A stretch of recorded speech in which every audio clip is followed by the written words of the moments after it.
Well, the good news is the sun is out. It's not not been out for a while, so hopefully it'll stay like that. There is the risk of intermittent showers, but it says that every day. But it has been pretty bad sort of last 4 or 5 days. So today I've got I think it's 136k route, which I'll probably try and do all of. It's pretty flat, so 600 meters of climbing. But once I get out the town, it's pretty much along the coast, and there's meant to be a lot of tunnels today. So let's have to see what the traffic is like. So just finishing this coffee, and then I'll get going. All loaded up. I have to take a photo of this so I can see where they are. Looks like they have some premium.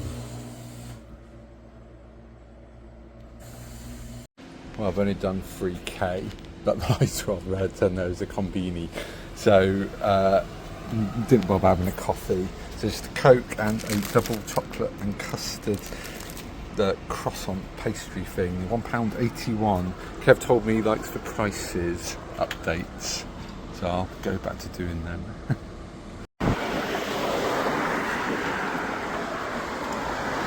It's like quite a big bridge. Bit of a headwind today,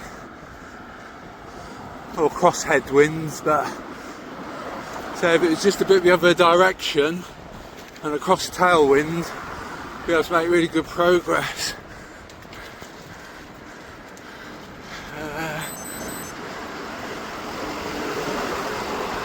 I do like this sort of green colour here.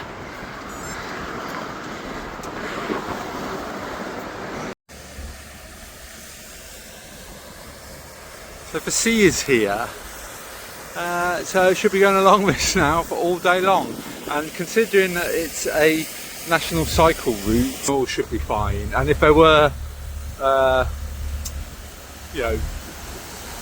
dangerous, they wouldn't allow you through them, so should be alright.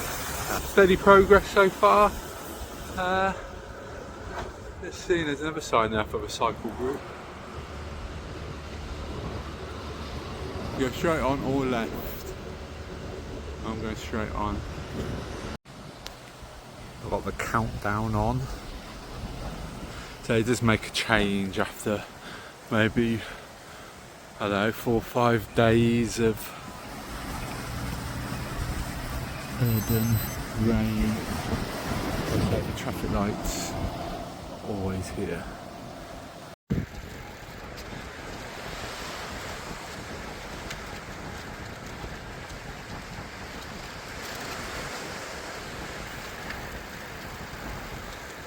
Well, unfortunately, it looks like I'm at the end of the route, or the start of the route, but it goes back around the bay.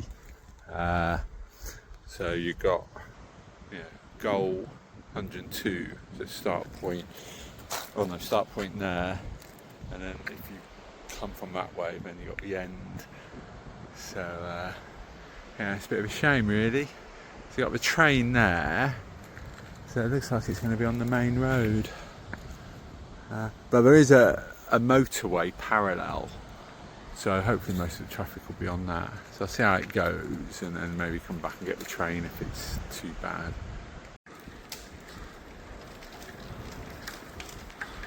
Well, on that first bit of tunnel, which was quite long and had a hill in it, they were doing roadworks, so I had the lane to myself because they told me to go in the lane which was closed.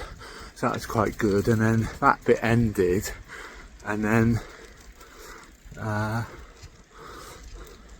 another tunnel appeared, but the guy with the flag told me to come up here, which is fine. So I'd much rather be on here than through a tunnel with the traffic. I'll just take it steady.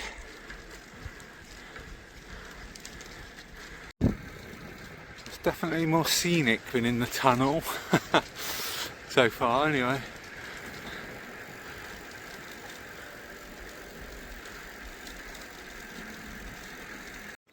The massive cliff you are standing on was once Ayashazuru which I've obviously said wrong. Most dangerous section, Tenkin, roughly translated to the sheerest precipice under heaven. Tenkin was particularly dangerous for travellers who risked their lives braving the narrow, rough shore below. The road you're standing on was carved through these cliffs in 1883 to celebrate the completion of the first modern road to cross the infamous cliffs of Oyashirazu Koshirazu. The following characters were carved high on the cliff. Tu no Gotoku ya no Gutoshi.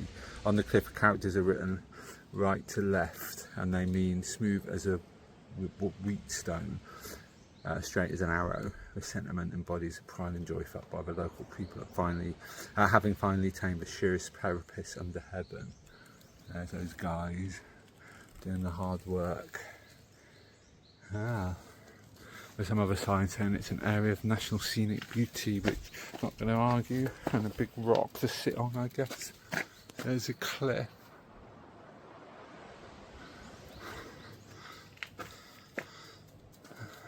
Definitely better than getting the train. So it's down here. Very peaceful. Let's find out who this guy is then. Rev Walter Weston, 1861 to 1940, was an English clergyman who visited Japan 3 times as a missionary and average mountaineer. Weston climbed mountains throughout Japan, including the Japanese Alps and Mount Fuji, contributing significantly to the development of modern mountaineering in Japan. While he did not coin the term, he helped popularise the name the Japanese Alps for the large mountainous range of central Japan in 1894. He visited Oyashirazu and wrote that it was the beginning of the Japanese Alps in the book Mountaineering Exploration in the Japanese Alps. There he is in his bowler hat. I think he'd be looking out at the sea, looking up at the cliffs. So yeah, the American guy was saying that the Japanese Alps just basically just comes to an end and it's like a cliff. So that's basically what this is, I guess. When I was plotting my route before I came here, I did highlight Japan's highest paved road. It's like just under 3,000 meters, which is just up, not far from where I am. I'm not going to head inland to do that. Noto. I guess that's north. No, it can't. Well, I don't know what that is. I'll look it up later. Quite a few interesting things around here. So, be a long video tonight.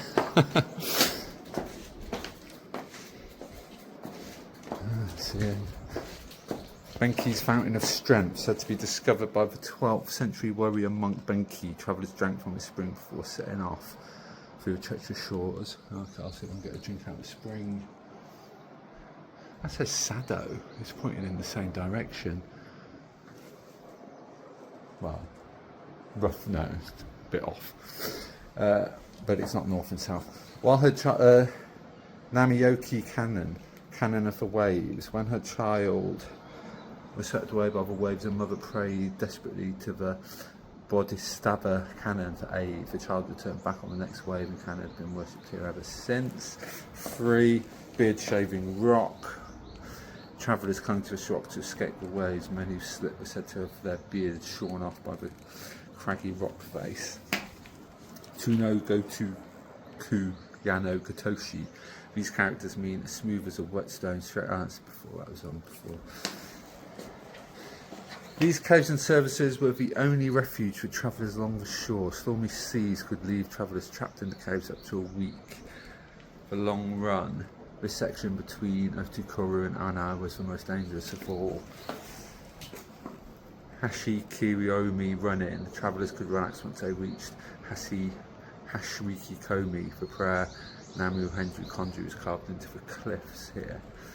Jodu, Pure Land. After crossing through the cliffs of Oishiyarizu, travellers felt they had reached paradise, so they called this place Jodo. So sorry for my Japanese pronunciation. But yeah, it looks heading down there.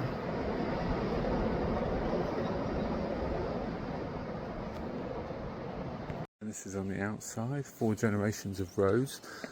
The Oyasharizu cliffs are on one end of a massive mountain chain which stretches to the Pacific Ocean at the starting point of a Tsugami Shindo trail for climbing the Northern Alps.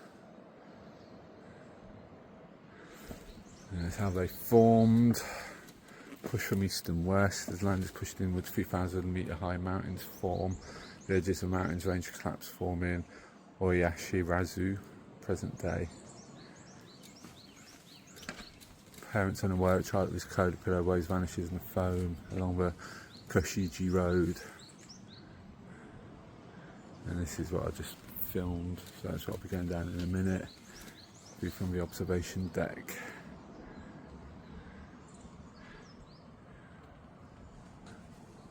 Greatest parish under heaven. Yeah, it's on there as before. Civil engineering heritage site. Oh, continue onwards. Sparrows on the barricade.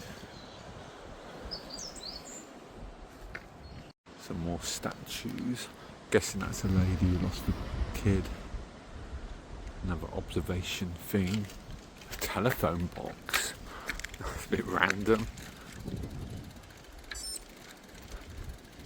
View the cliffs of Zuru stuff. I don't know what that sign means. Probably says don't chuck your litter away, including bikes. Don't throw your bike off a cliff. There's a roadside station. Right, continue on, descending through these. They're sort of like semi-open, so it's not as bad. There's a motorway. At least you got a nice view while you're waiting for the roadwork flagman. Alright, we can go. Letting all the trucks go, I have to wait.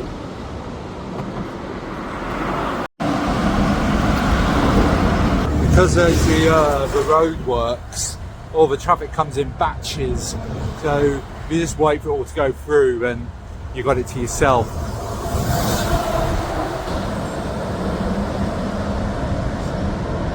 Looks like it. Well, I'm hoping that'll be it for the main tunnel section. So the American guy was saying there was a 16-kilometre section which would have been about that, where it's like loads of tunnels and it's meant to have been pretty dangerous, but I think it was alright. And he did say there's a town each side where you could get the train to miss it out, and there was a train station before I went in, and this does look like it should have a train station, so I'm guessing this is what he meant. But I'll just have my konbini stop when one comes along. So lunch is a pork rice bowl, a coffee, a Kit Kat, some chocolate peanuts and a Coke, £5.62.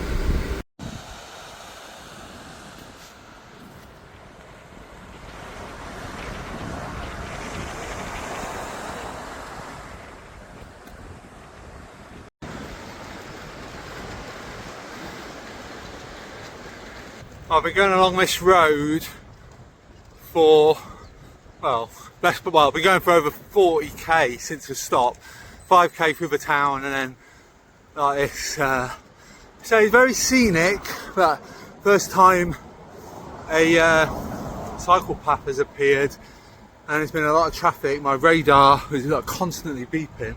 Now I've got a low battery warning on it.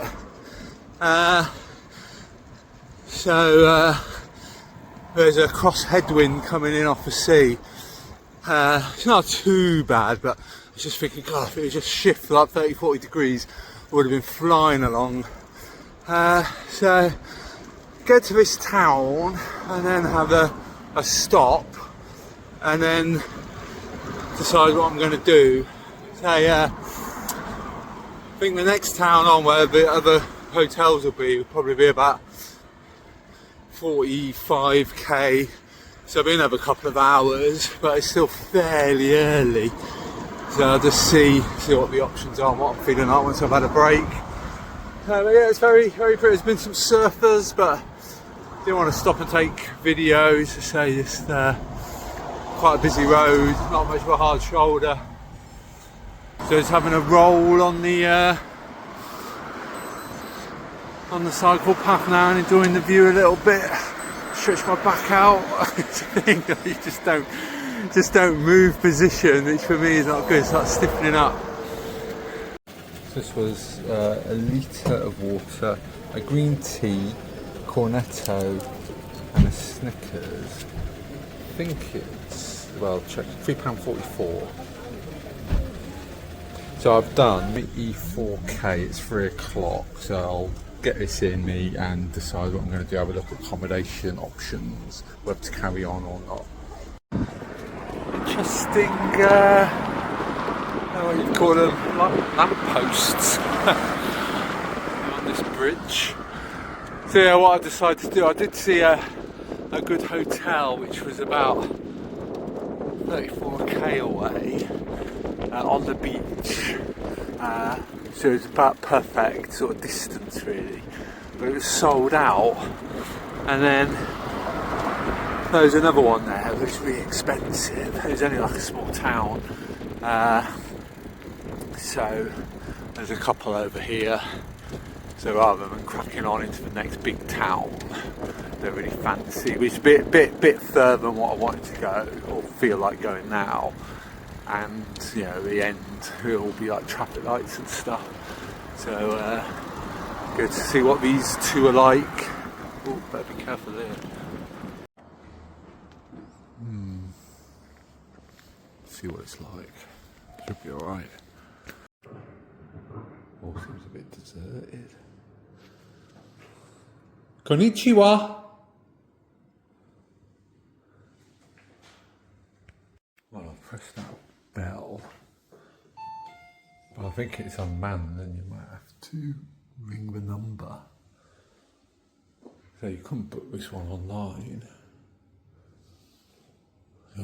But this was less than 4,000 yen. It's less than 20 quid. I'll have to drive one around the corner.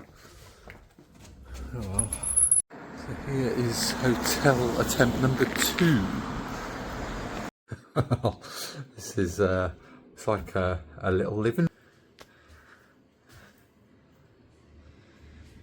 5,000 yen.